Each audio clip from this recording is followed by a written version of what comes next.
Welcome to Madlik. My name is Geoffrey Stern, and at Madlik we light a spark or shed some light on a Jewish text or tradition. We also host a clubhouse every Friday at 4 Eastern, and this week, along with Rabbi Adam Mintz, we explore the expression, a talit that is holy blue, talit shekulo Techelet, arguably the first fashion statement in the Bible. We explore how it has entered popular Jewish and Israeli folklore and culture. We also use this popular account of the Korach rebellion to continue our exploration of the Bible's rejection of class privilege, pride, entitlement, and the corruption that they invite, and a democratized vision for Judaism and Israel. So put on your favorite designer jacket and strike a pose as we explore Not Holier Than Thou.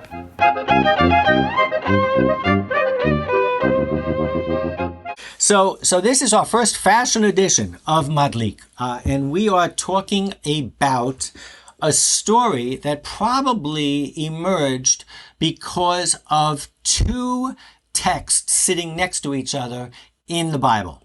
Last week's portion ends with a law about wearing a four-cornered garment with tzitzit, with these little tassel strings that those of you who have seen ultra-Orthodox Jews walking around and it's sticking out so all can see it, because it is an antidote to following one's eyes. It's so that you're lo taturu acharei levavchem, that you do not taturu. If the word taturu sounds a little bit like touring or tourist, that's because it's kind of connected to the story before it, which was the spies that we discussed last week, who did make the mistake of following their eyes and not their vision. But this week, on the other side of that obligation to wear the fringes. One of those fringes, by the way, was to be made of Techelet, which is a royal blue dye that we'll get into. But right after that, in the Torah, the namesake of this portion, which is Korach, rebels against Moses, and he literally leads a rebellion against Moses. And basically, in the Torah text itself, it says that he says, "You have gone too far. For all the community are holy, all of them. Rav lachem, too much for you. Ki kol ha'edah kulam kadoshim." He makes what seems to be a very democratic argument that says, why do we have, when it comes to spirituality, when it comes to spiritual leadership, why should we have leaders?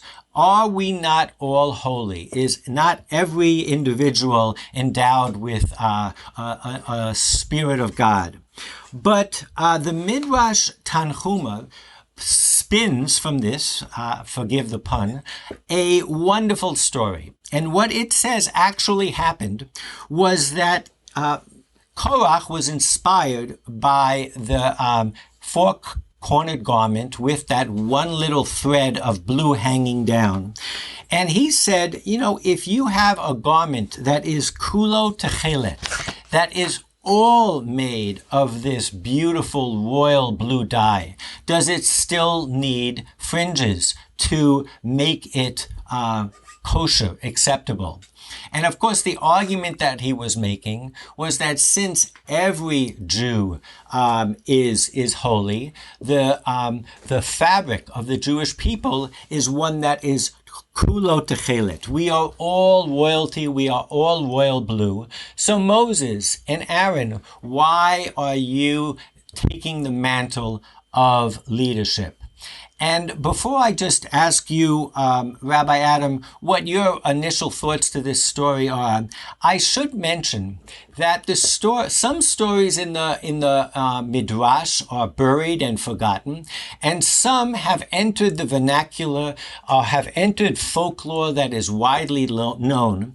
And in modern day Hebrew, if you say about somebody that he is kulo Techelet, or he's a talit shekulo Techelet, that he is a talit that is all blue, basically what you're saying about him is that he is holier than thou, that he considers himself holier than thou. So this kind of story has lasted the test of time. What does this story mean to you, and why, Rabbi, do you feel that it has become part of the vernacular?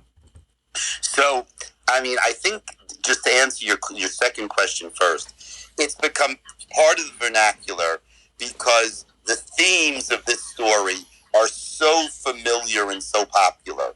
The idea that beged shekulo Techelet, that you're holier than thou, that's a criticism, is something that's so familiar people have grabbed onto. So I think that the idea here is the following. Rabbi Joseph Soloveitchik, who was the rabbi in Boston and the head of Yeshiva University for over 50 years, he always explained the following. He said, what was the argument? A garment that's completely blue, why does it need Techelet?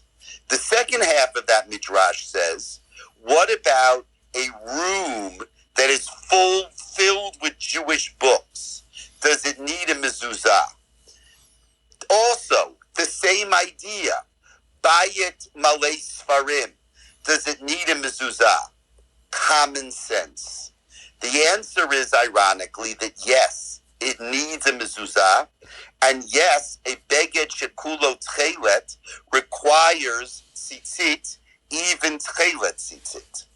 And that is that not everything in life is common sense, makes sense all the time.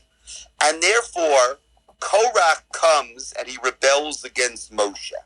And he says it's not fair. Everybody's holy. Why, Moses, have you taken the mantle of leadership? The answer is it's not fair, says Rabbi Soloveitchik. It's not logical. But God wanted a leader of the Jewish people. And therefore, what Rabbi Soloveitchik calls this story is the common sense rebellion. And the answer is that not everything is common sense. I think that's a fascinating interpretation, and I love the fact that you brought in the other part of the midrash, which talks about the holy books.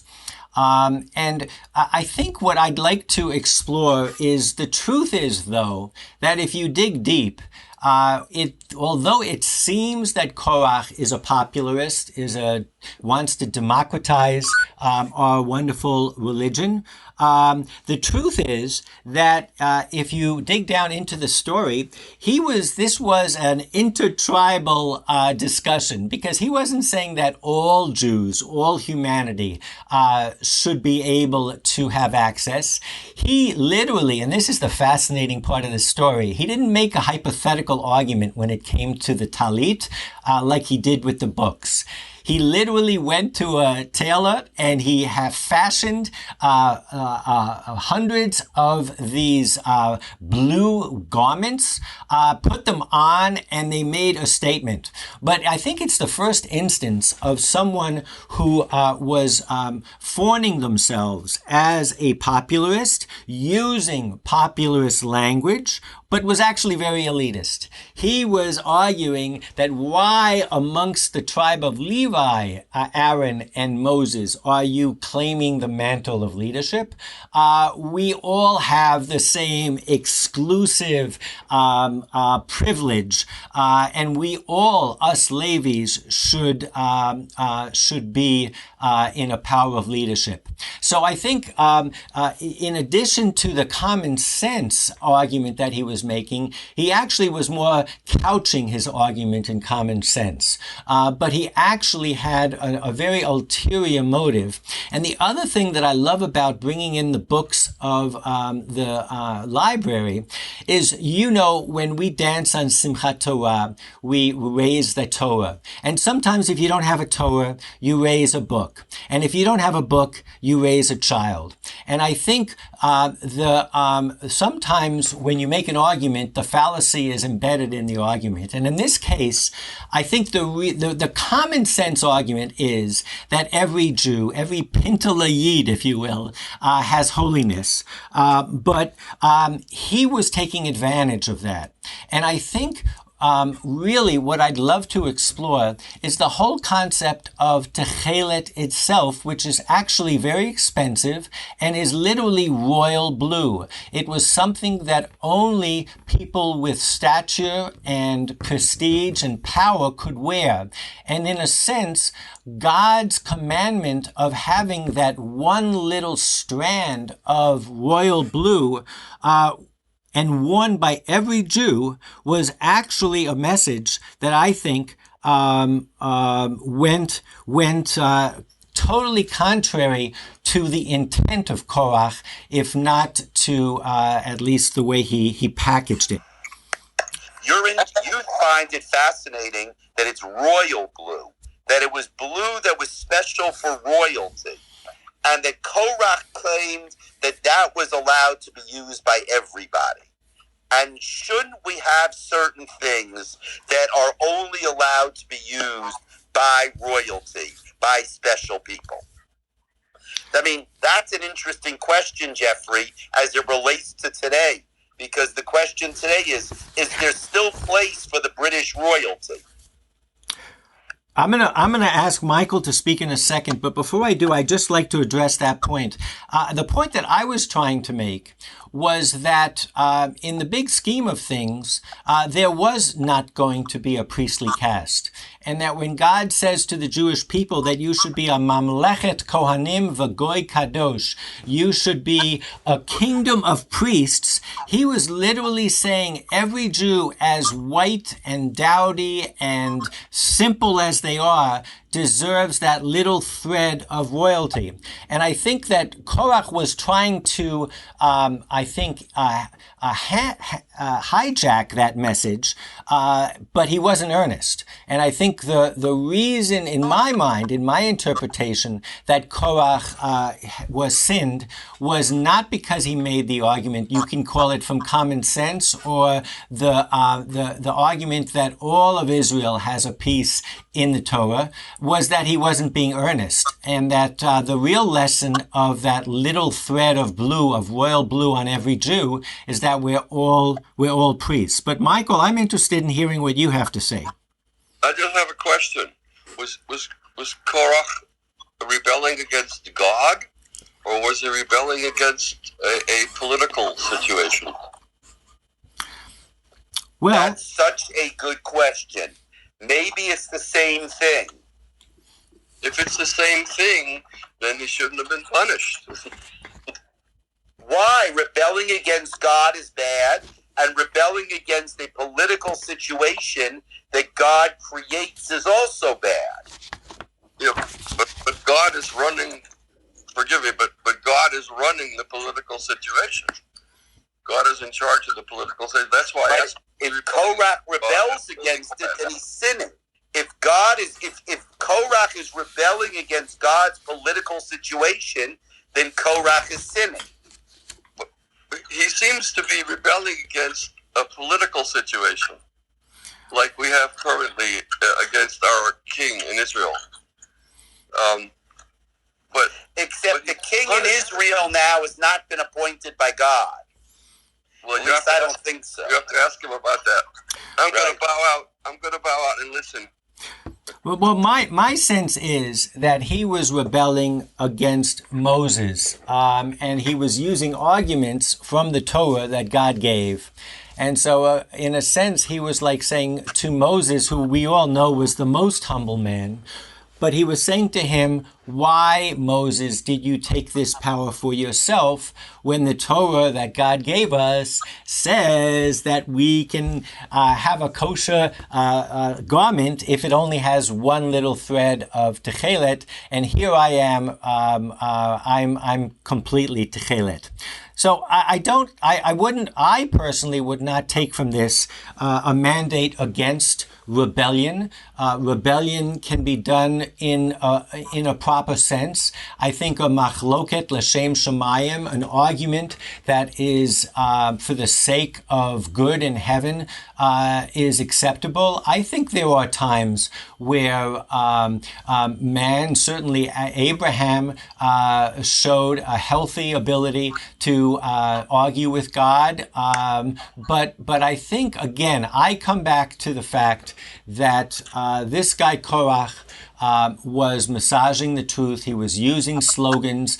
He was making himself to look like a popularizer. And he was trying to usurp. And I think to address your point, Michael, he gave a bad name to people who really want to rebel for the right intention. I don't think you can make a case against the Torah and against rabbinics that they try to damp differences of opinion and argumentation. And I don't think that, in my mind, this story, that's the takeaway from this story. But in any case, I do want to come back to this sense of the Techelet, which in my mind is kind of a little bit at the crux of these stories, both stories, the stories of the spies that was laid before it and the one afterwards. And Techelet, if you want to do the Pantone color of the Torah, it would be Techelet. It would be this amazing royal blue. It's the brand identity. And, you know, obviously, I'm jumping ahead of myself in time and in commentary, but it's no big surprise that when they were heading to the first Zionist convention, somebody said, we need a flag. And the flag that they came up with, by their own admission, was modeled after the simple Talit, white background with a stripe or two of blue. And again, I think that this concept of the marriage between the white and the blue, between the simple and the pure, and that touch of royalty that we all share, to me is the essence of the argument against Korach. And Korach's argument that he was a blue blood, that he was part of, he should have been in the ruling party just as well. That's kind of my takeaway. But I want to, and I think maybe we can open that up for a little bit of discussion. It is amazing, Rabbi, that getting back to what I said earlier about the fact that this story and this color has gone into the vernacular, that the blue of the Talit, the blue of Techelet, ended up into the national flag, and that this comment and this conjuring up this image of the story went into the national mindset. It's a really beautiful, I think, commentary on what the rebirth of the Jewish state and the Jewish people was. That we kind of rediscovered ourselves, that we want to rule ourselves, but we want to rule democratically. We want to take the Torah and we want it to belong to everybody. And obviously the early Zionists were socialists, so it fell into that. What is your, you, Michael, you, Rabbi, anyone in the crowd, what is your feeling about the popularization of the concept of Techelet? I love your image of the Techelet. Everybody has a little piece of Techelet. That you think that you're blue blood, but the truth is that we're all blue blood. And I think that's an important notion. Being God's people make us blue blood a little bit. And you notice that if you ever, today, some people have gone back to the Techelet. And if you look at their Talit, the Techelet, if you look on the strings, the fringes, there are 8 strings on the fringes. The Techelet is only one of 8. And I think, Geoffrey, that's a powerful idea. The idea is that there's just a little bit of Techelet in everybody. It's not a lot. It's not completely Techelet. People who think that they're completely Techelet are going to get themselves in trouble. I agree. And that, I think now we're literally on the same page in terms of, I think, what the lesson is, the lesson that Korach was trying to hijack and he gave a bad name to. But I think what you said about the reemergence of Techelet today really is a wonderful segue into the next wonderful story that relates to the history of Techelet. And that is that the reason, according to the Talmud, well, first of all, where does Techelet come from? It comes from a mollusk. It comes from a shellfish, which in and itself is amazing. I once heard the reason that we have honey on Rosh Hashanah is because honey comes from a bee who's not kosher. And the idea is, as Shlomo Carlebach used to say, you never know. You never know where holiness can come from. So here this beautiful blue that sanctifies us all comes from a sea urchin, so to speak. That's number one. But number two, it mysteriously was hidden, or maybe this is the first case of something that a species that died.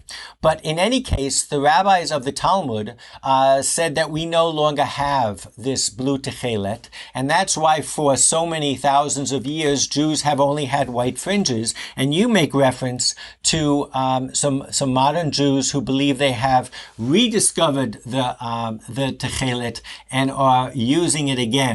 And I think that's an amazing ecological story.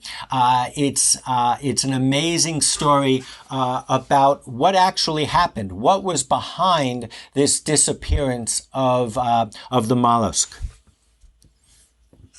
Yeah, now that's something, Geoffrey, that we'll never know the answer to, but that's such an interesting question. Why did the mollusk disappear? Why was it important that for 2,000 years nobody found Techelet? Then all of a sudden, with the new state of Israel and with new technology, we all found Techelet. I wonder about that. Michael, do you have any thoughts about that? Michael. Yeah, I'm sorry. It's like I've seen Korach as the mollusk. He himself may not have been kosher, but he was onto something very big. So you're still... That's a great little Torah. Michael, after all I've said about Korach trying to usurp the thing, you still like Korach, eh? You're on his side.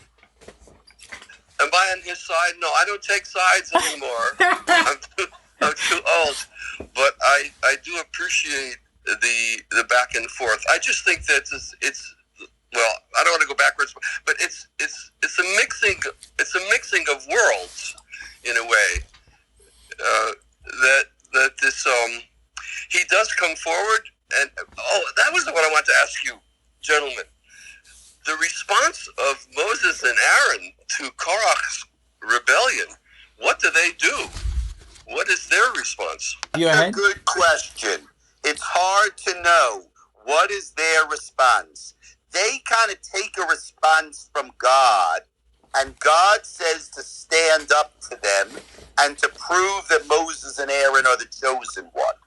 But Michael, actually, your question is better than my answer, because you want to know what Moses and Aaron were really thinking.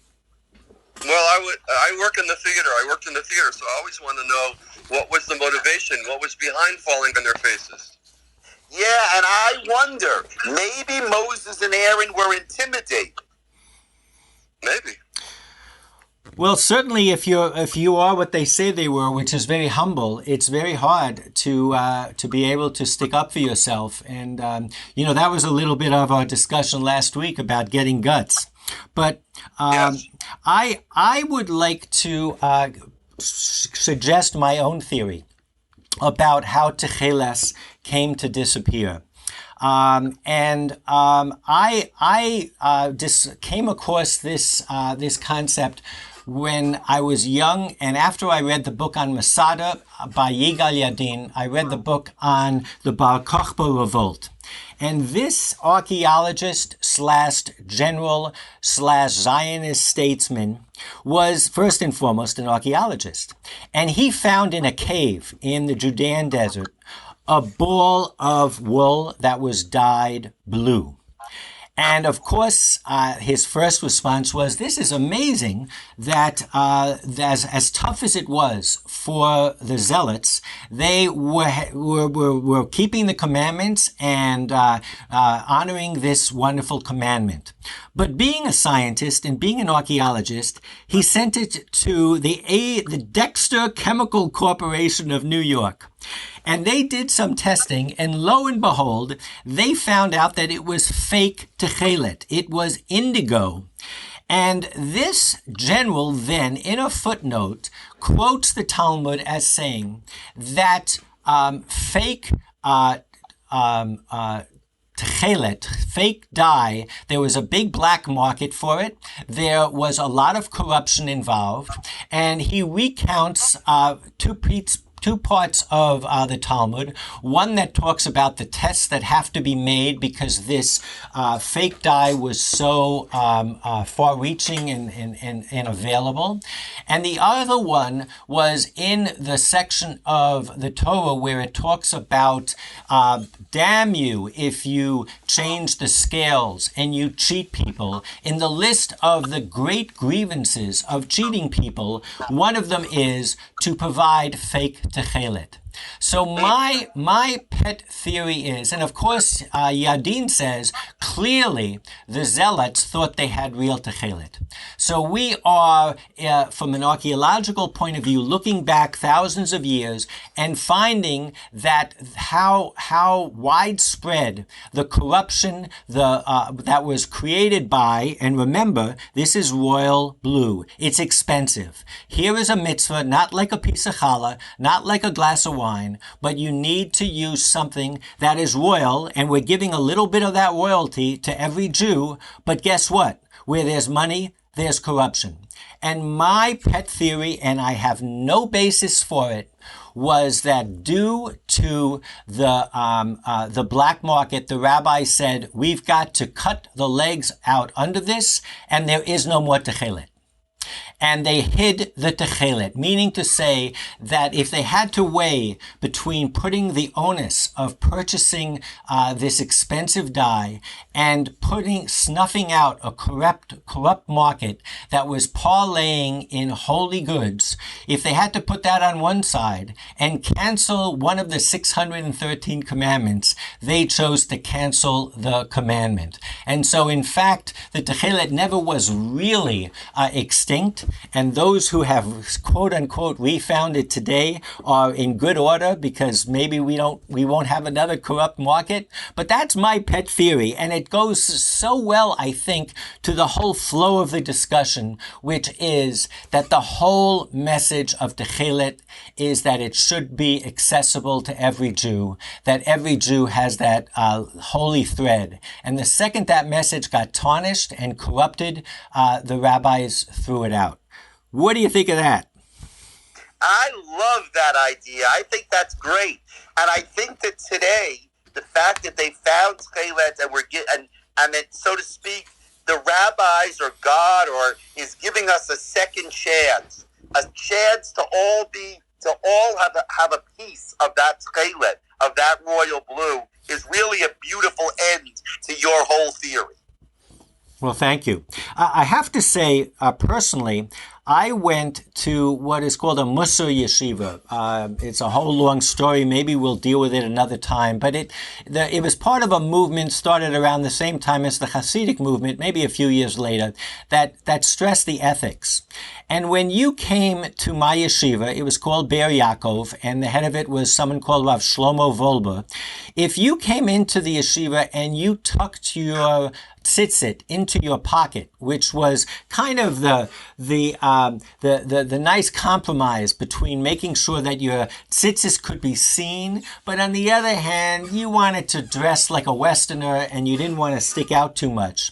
If you came to the yeshiva and you had those tzitzis in your pocket, and all of a sudden you decided to take them out, the Rabbi Volber would call you over and he would say, what happened to you? You became a tzaddik all of a sudden. Now you can walk around with your tzitzis out? And he really, in that comment, really touched upon this holier than thou aspect of keeping religion. There's this kind of dialectic that here, if we keep the laws of God, how do we stop ourselves flaunting it, wearing it on our sleeves, or in this case, on the threads of our talit? And so I think really that also is enamoring to me, the sense of pride, but also humility that is imbued with this idea of Techelet. Well, the idea, Geoffrey, that the very thing that can make us arrogant is also the thing that makes us humble is a very powerful idea.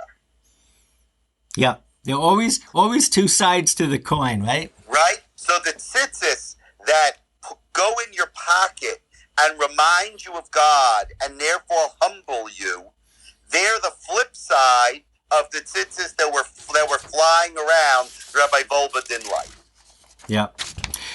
I think to sum it all up, to me, as I go through the whole arc of the 5 books of Moses, starting with the clear rejection of the firstborn and primogenitor of every one of Abraham, Isaac, and Jacob's kids, the rejection of the firstborn of Egypt and the priestly caste, this amazing statement that we are all a kingdom of priests, I think that this fits right into it. And one of the most powerful messages to me of the Torah is it's an argument against entitlement, against stratification and the monopolization of the holy.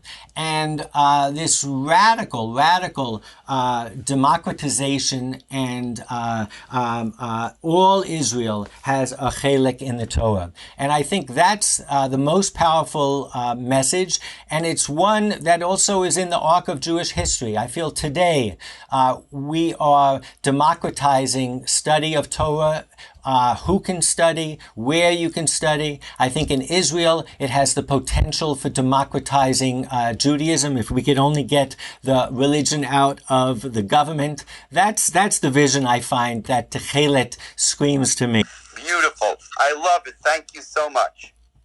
Well, thank you, and Shabbat Shalom to everyone, and let us all remember... Shabbat Shalom, thank you so much, and looking forward to next week. You got it, and let's all have that little patil Techelet, that little string of blue that lets us know that we have access to the holy and the divine as much as anyone else. Shabbat Shalom. Amen. Shabbat Shalom. Bye-bye.